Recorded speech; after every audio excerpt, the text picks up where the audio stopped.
Hello well-wishers and welcome to my channel Aspiring Minds. In today's video, we are going to discuss the important question answers along with MCQ questions from the poem Afterwards written by Thomas Hardy. So grab your virtual seats and let's begin this virtual journey.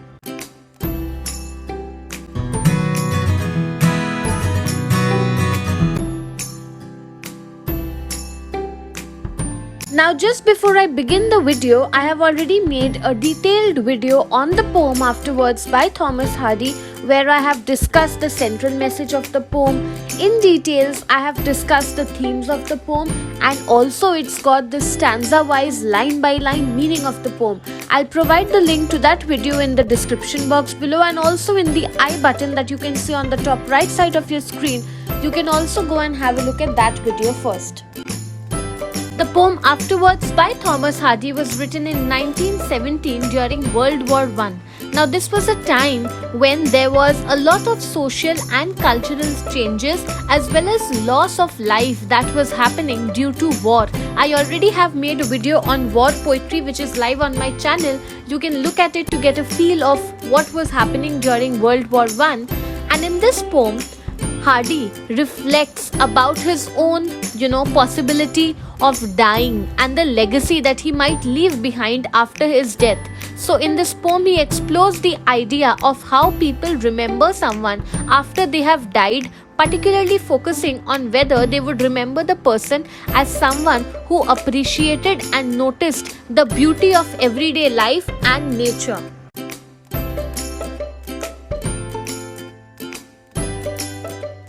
I felt before we proceed with the question answers of the poem, let us discuss the major 5 points as a summary of the poem. It will help us to recapitulate what the poem is all about.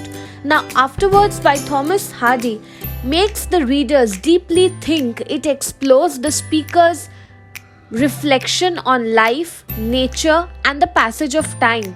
The poem has a tone of nostalgia when he thinks back. So the 5 points are sensitivity to nature. Here the speaker demonstrates his sensitivity towards nature as he observes the small minute details which are otherwise overlooked by us. Secondly, we see there is a symbolism of seasons in the poem, how the changing seasons, particularly the May month and the winter heavens, serve as a symbolic marker of how life keeps on changing. It is never constant. Thirdly, there is a concern for innocent creatures seen by the speaker in the poem as he strives to ensure that the creatures do not get harmed in any way.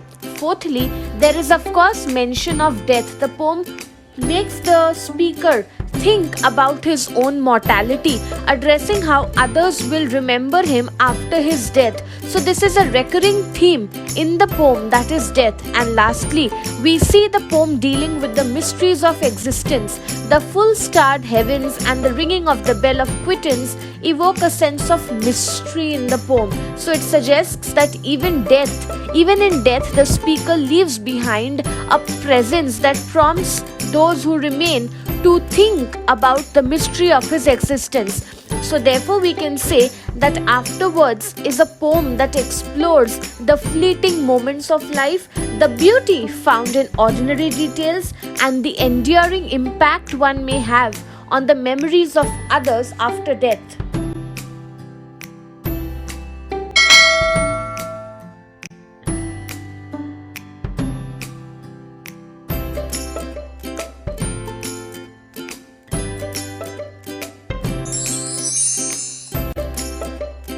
The first multiple choice question could be, what is the speaker's thinking about the May month in the poem? A. Dull and lifeless. B. Cold and uninviting. C. Full of glad green leaves. And D. Depressing and gloomy. So the answer is full of glad green leaves.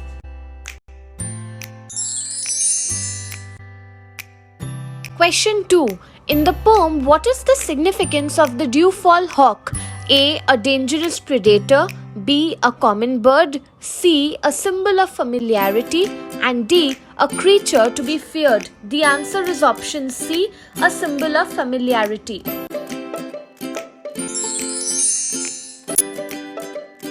Question 3. What is the reaction of others when they hear that the speaker has been stilled at last?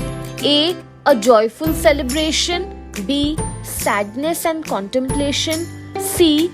Indifference. D. Relief. The answer is option B. Sadness and contemplation.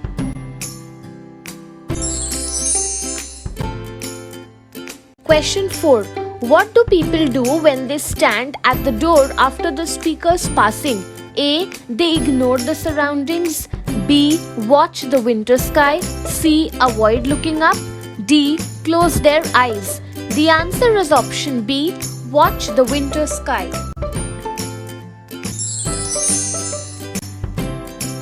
Question 5. What phrase is used to describe the heavens in winter in the poem? A. Starless and dark. B. Full starred. C. Cloudy and cold. D. Gloomy and foreboding. The answer is option B. Full starred.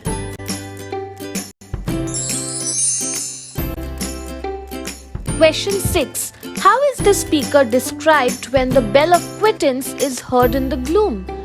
Option A. Deaf and indifferent. Option B. Unaware and ignorant. Option C. Sensitive to mysteries. Option D. Oblivious and unconcerned. The answer is option D. Oblivious and unconcerned.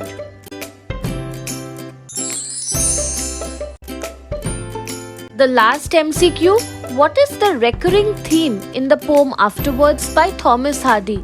This is a very unique question because it sometimes requires we know the poem in totality, but we tend to forget what is the poem exactly about. Is it option A, indifference to nature? Option B, sensitivity to mystery and details? C, fear of the unknown? D, avoidance of change? The answer is option B, sensitivity to mysteries and details.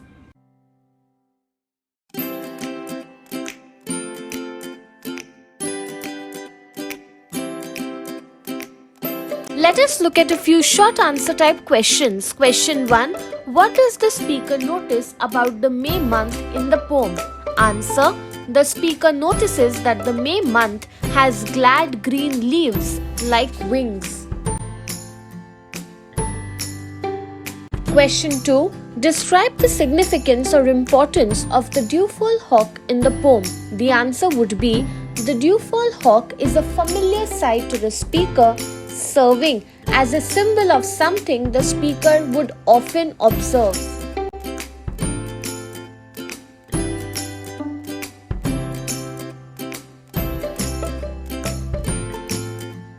Now let us have a look at some long answer type questions which you may get for say 3 or 4 marks. Explain the speaker's attitude towards nature in Afterwards and provide examples from the poem. It is very important. We often tend to forget what exactly should we write. So the speaker in Afterwards exhibits a deep appreciation for nature, noticing and valuing small details. For instance, or for example, the speaker observes the May month with its glad green leaves, the dewfall hawk, considering them familiar and beautiful sights. Now this sensitivity suggests a deep connection with the natural world, emphasizing the speaker's ability to notice and appreciate the minute details of life. So you've answered the question in totality, and that is how you can get your full marks here. You could get another question. Discuss the role of the changing seasons in the poem and how they contribute to the speaker's reflections on life. The changing seasons, symbolized by the May month and the winter heavens, play a significant or important role in the poem. The May month represents vitality. Vitality means a lot of energy, vibrancy and growth, while the winter heavens evoke stillness. This is something we've all observed. The winter month is usually a month where there's very little activity. Now this contrast between the May month and the winter month reflects the speaker's contemplation of life's transience and the inevitability of change. That is, human beings cannot control things which are bound to change around us. So the seasons prompt the reader to consider the fleeting moments of life and appreciate the beauty found in the ordinary details of life. Question 3. Examine the speaker's concern for innocent creatures in afterwards and its contribution to the overall theme. Now here you could answer it like this. The speaker expresses a deep concern for the innocent creatures, striving to protect them from any kind of harm.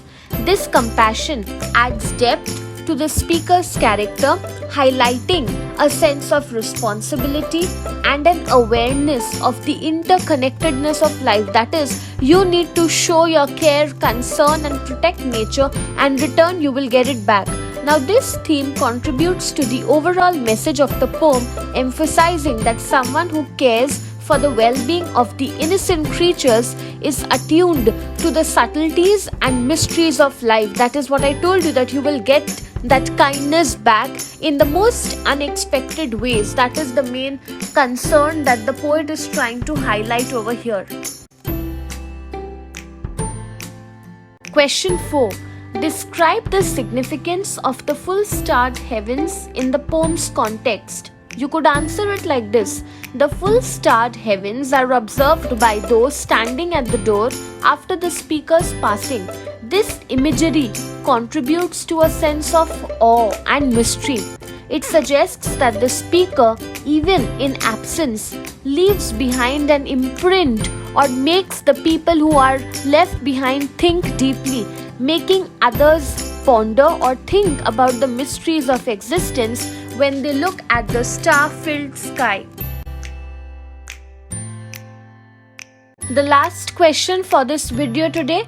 Explain the impact of the crossing breeze on the bell of quittance in afterwards. You could answer it as the crossing breeze cuts a pause in the outrollings of the bell of quittance. This signifies a moment of silence or interruption in the usual sound. It adds a sense of touch, suggesting that while the speaker may not hear the bell anymore, there is a pause that allows for reflection before the sound rises again.